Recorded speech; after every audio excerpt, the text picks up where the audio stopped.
Our story concerns abortion and began, strangely enough, in this relatively peaceful suburb of Los Angeles. Malvin Weisberg, a pathologist, owned a large storage container which he kept in his backyard. When he failed to make the final 2 payments, it was repossessed. We made a decision to repossess it because his check did not clear the bank. And so we sent the truck out to pick up the container. I rolled out there and took the box up and started pulling it up. And it was so heavy, it broke the winch. And we couldn't get it off the trailer, so we had to leave it on the trailer because it was too heavy. So I was asked by Nick to have a crew go down and unload the container at the other yard. I got a radio call that from Ron Gillette, the foreman, and he said the men were throwing up and there was something really wrong. One of them fell down and hit me right in front of my feet.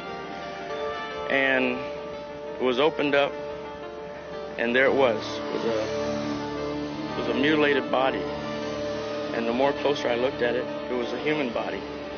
And when I came to work the following day, I saw it myself. I couldn't believe it. And just little bitty babies, just all torn to pieces. The heads chopped off, arms, legs,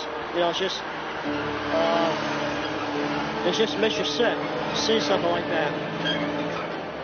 Well, really, it's just, it makes you want to cry when you see something like that. Starting at the very front of this container, it was just wall clear to the ceiling and clear to the sides, filled with them. I really don't want to witness it again. Not what I saw.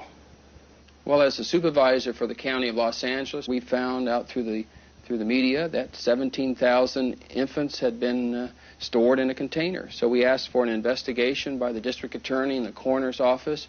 We found approximately 190 were over 20 weeks of age. I think some as old as 25, 27 weeks. Mr. Antonovich contacted Mr. Gutierrez. Glenn Wong is a funeral director for a major Los Angeles mortuary. Asked us to go ahead and handle the burial of the fetuses. How I came involved was they were asking if it were possible to have anyone photograph these fetuses, and I so happened to be also a photographer.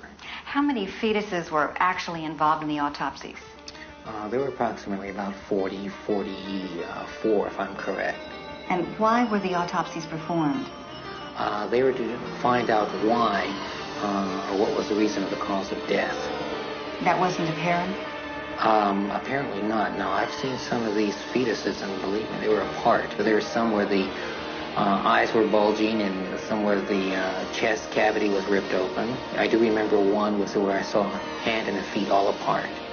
So it was kind of like the hands were intact, the feet were intact, and everything else was more like just a little potpourri, a little of everything, and that was it. That kind of turned me.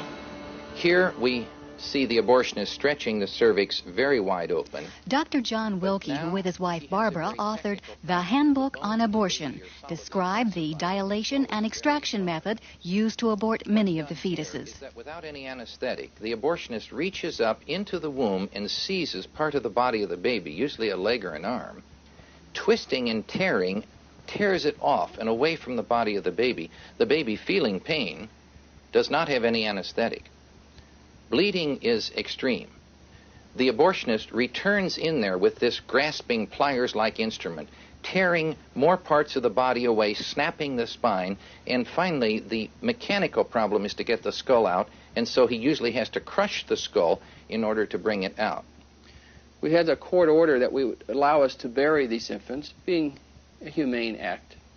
And the ACLU comes in again saying that this is just tissue. We want to incinerate them, and there's no need for a burial. Because if you had a burial, somehow that's going to create a problem. Problem for whom? And at that time, I think everybody there realized this was wrong, that it was really wrong. Everybody standing there felt that way.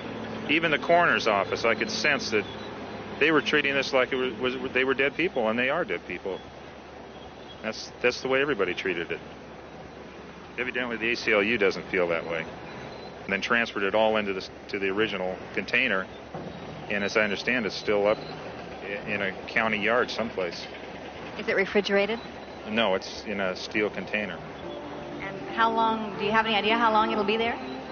I don't know, but it's been 2 years now, so who knows? Although the discovery of 17,000 fetuses in a trash container is not an everyday occurrence, it is an event that should surprise no one. For every 3 days, an equivalent number of fetal children are disposed of in this country. 17,000.